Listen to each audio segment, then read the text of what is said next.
Assalamualaikum warahmatullahi wabarakatuh. Di sini saya akan menjelaskan tentang peran inovasi teknologi biologi dalam kehidupan modern. Perkenalkan, nama saya Feby Tatul Umah dengan NIM 281060078. Kita akan mengeksplorasi bagaimana inovasi di bidang biologi mempengaruhi berbagai aspek kehidupan kita sehari-hari.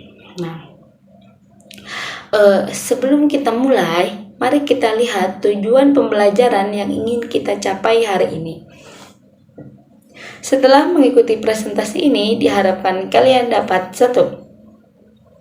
Memahami konsep dasar mengenai inovasi teknologi biologi serta pengaruhnya dalam kehidupan kita. Nah, yang kedua yaitu menjelaskan beberapa contoh konkret inovasi teknologi di bidang biologi seperti bioteknologi, rekayasa genetika, dan penggunaan teknologi sel punca.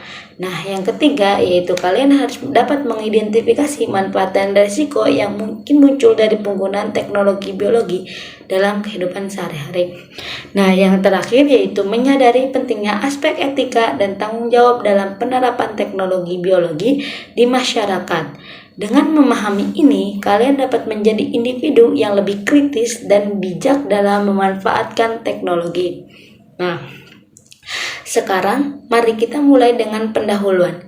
Di pendahuluan ini, inovasi teknologi biologi merujuk pada penerapan ilmu biologi untuk menciptakan produk atau proses yang bermanfaat bagi manusia.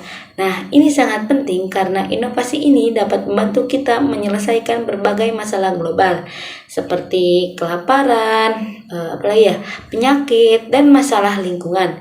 Dalam dunia yang semakin kompleks, teknologi biologi menjadi kunci untuk mengatasi tantangan yang kita hadapi, mulai dari kesehatan hingga keberlanjutan pangan. Nah, apa aja sih contoh inovasi teknologi biologi?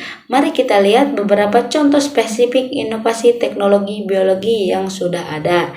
Yang pertama yaitu ada bioteknologi. Ini adalah penggunaan mikroorganisme hidup untuk memproduksi barang dan jasa. Contohnya adalah produksi vaksin, antibiotik, dan hormon insulin. Bioteknologi telah memungkinkan kita untuk mengembangkan produk medis yang dapat menyelamatkan nyawa. Wah, keren sekali ya. Dan kedua yaitu ada rekayasa genetika. Proses ini melibatkan pemodifikasian organisme sebagai tanaman.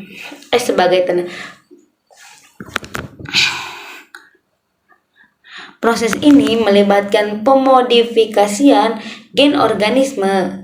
Nah, sebagai contoh yaitu tanaman hasil rekayasa genetika seperti jagung dan kedelai yang tahan terhadap hama dan penyakit telah dikembangkan untuk meningkatkan hasil panen. Nah, ini dapat membantu meningkatkan ketahanan pangan dan mengurangi penggunaan pestisida kimia.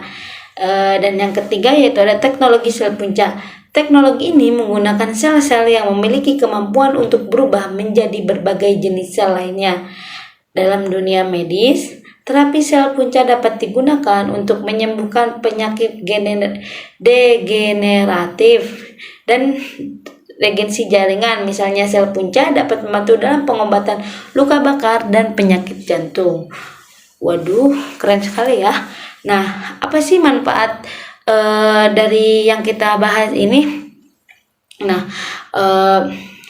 manfaat dari teknologi biologi dalam kehidupan modern yaitu yang pertama, manfaatnya di kesehatan. Dalam bidang kesehatan, teknologi biologi telah membawa banyak kemajuan. Dengan adanya alat diagnostik yang lebih canggih, kita dapat melakukan diagnosa penyakit dengan lebih cepat dan akurat. Selain itu, perkembangan terapi gen dan vaksinisasi membantu mencegah dan mengobati berbagai penyakit yang sebelumnya sulit diobati. Nah, yang kedua yaitu ada manfaat di lingkungan. Teknologi biologi juga berperan penting dalam menjaga lingkungan. Nah, misalnya ada biofuel yang dihasilkan dari biomasa dapat menjadi alternatif yang lebih ramah lingkungan dibandingkan bahan bakar fosil. Selain itu, bioremediasi yaitu penggunaan mikroorganisme untuk mengatasi pencemaran membantu mengembalikan keseimbangan lingkungan yang terganggu. Nah, yang ketiga yaitu ada manfaat di pangan. Inovasi dalam bidang pertanian seperti penggunaan tanaman transgenik sangat membantu dalam meningkatkan hasil panen. Tanaman ini dirancang untuk memiliki ketahanan terhadap hama dan penyakit, yang berarti petani dapat menghasilkan lebih banyak pangan dengan sumber daya yang lebih sedikit. Ini sangat penting, terutama di negara-negara berkembang yang mengalami masalah kelaparan.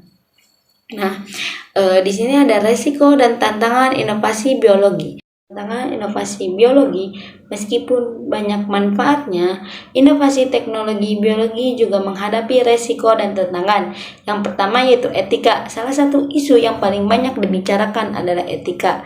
Ketika berbicara tentang rekayasa genetika, kita harus mempertimbangkan pertanyaan moral, seperti batasan yang perlu ada dalam pengeditan gen manusia.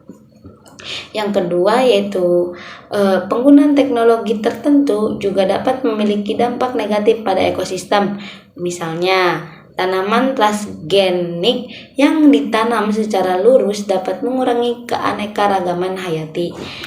Yang ketiga yaitu ada di keamanan. Terakhir, ada potensi penyalahgunaan bioteknologi. Misalnya, teknologi yang digunakan untuk tujuan baik bisa disalahgunakan untuk membuat senjata biologis. Oleh karena itu, penting untuk memiliki regulasi yang ketat dan kebijakan yang tepat untuk menghindari penyalahgunaan ini. Nah, kesimpulannya yaitu kita dapat melihat bahwa inovasi teknologi biologi memiliki peran yang sangat penting dalam meningkatkan kualitas hidup kita. Dengan kemajuan yang terus berkembang, kita dapat mengatasi berbagai tantangan, tetapi kita juga harus berhati-hati dalam penerapannya, memastikan bahwa inovasi ini dilakukan dengan cara yang etis dan bertanggung jawab akan sangat penting untuk masa depan kita. Sekian dari saya, dan ini referensi